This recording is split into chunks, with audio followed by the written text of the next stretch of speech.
কৃষ্ণ, তুমি আমার সঙ্গে দেখা করতে এসেছো? না, আমার একটু দরকার ছিল, সেই জন্য এসেছি। তুমি কি আমাকে নিয়ে বিয়ে শপিং করবে?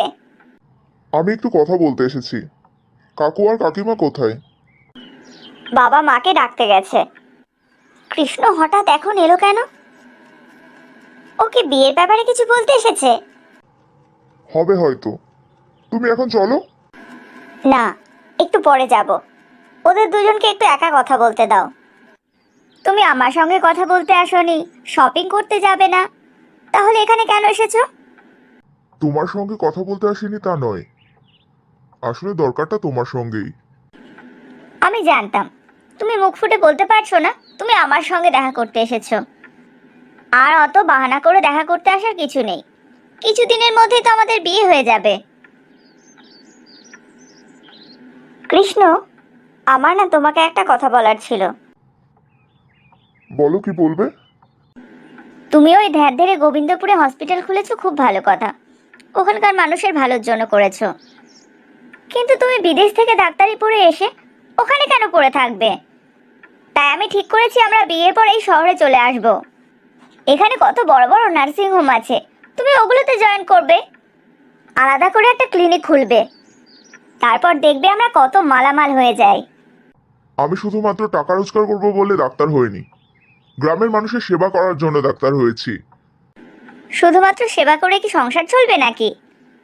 সেটা আমার ব্যাপার, আমি বুঝে নেব। শুধুমাত্র তোমার ব্যাপার মানে? সংসারটা তো আমাদের দুজনের হবে। আমি তোমাকে বিয়ে করতে পারবো না টিয়া।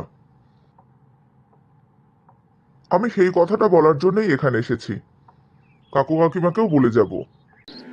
কিন্তু কেন? কেন তুমি আমাকে বিয়ে করবে না? কারণ আমি পায়েলকে বিয়ে করব। তোমার মাথায় কি গোবর পোড়া আছে? আমি তোমাকে বললাম না পায়েলের বিয়ে ঠিক হয়ে গেছে? তুমি একটুও বদলাওনি। ছোটবেলায় যেমন ছিলে এখনো ঠিক তেমনই আছো। তুমি ভেবে আমি যখন পায়েলের সঙ্গে দেখা করেছি তখন ভেবেছিলাম তুমি অনেক বদলে গেছো, তাই আরো বেশি করে পায়েলকে ভালোবেসে ফেলেছি। সেই জন্য এখন আর তোমার এই চেহারাটা আমার ভালো লাগছে না। ভালোবাসা? আমাকে ভালোবাসা দেখাচ্ছ? ভালোবাসা বলে কিচ্ছু হয় না। যখনই শুনেছো পায়েল অনেক বড় লোকের মেয়ে, তখন তোমার ওকে বেশি ভালো লেগেছে। কি হলো কি টিয়া? তুই ওর সঙ্গে এইভাবে কেন কথা বলছিস? আগে তুমি ওর কথাটা শোনো, ও কি বলছে। ও বলছে ও আমাকে বিয়ে করতে পারবে না, পায়েলকে বিয়ে করবে।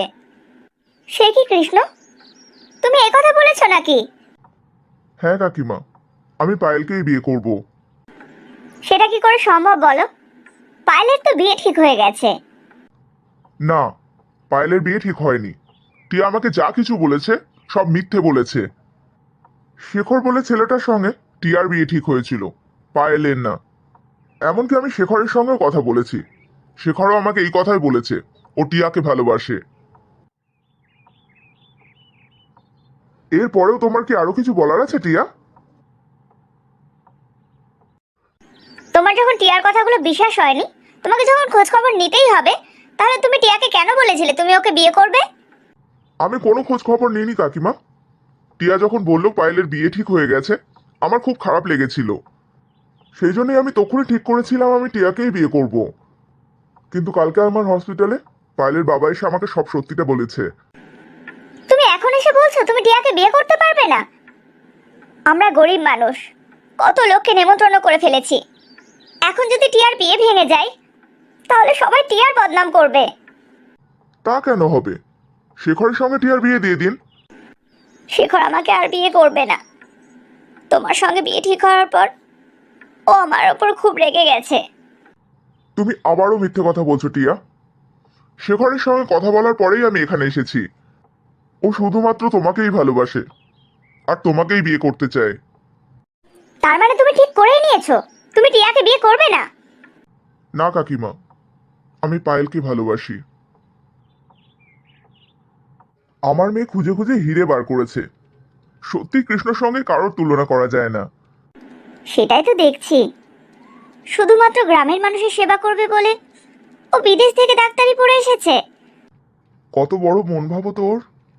আমার মেয়ের সঙ্গে এরকম একটা ছেলেকেই মানায়। কিন্তু টিয়া তো বলেছিল ও শুধুমাত্র টিয়াকেই বিয়ে করবে। সেটা টিয়া কেন বলেছিল আমিও জানি না। কৃষ্ণ 2-1 দিনের মধ্যেই আমাদের বাড়িতে আসবে পায়েলের সঙ্গে দেখা করতে। ও শেখরের সঙ্গে কেন দেখা করতে চেয়েছিল? টিয়াই মনে হয় কৃষ্ণকে বলেছিল। শেখর বিজনেসম্যানের ছেলে, আর ওর সঙ্গেই পায়েলের বিয়ে ঠিক হয়েছে। এখন যা দেখছি তাতে তো মনে হচ্ছে টিয়া খুব ধূর্তবাজ মেয়ে। পায়েলের ভালো ও চাই না। যে যতই চেষ্টা করুক, আমার মেয়ের ক্ষতি কেউ কখনো করতে পারবে না।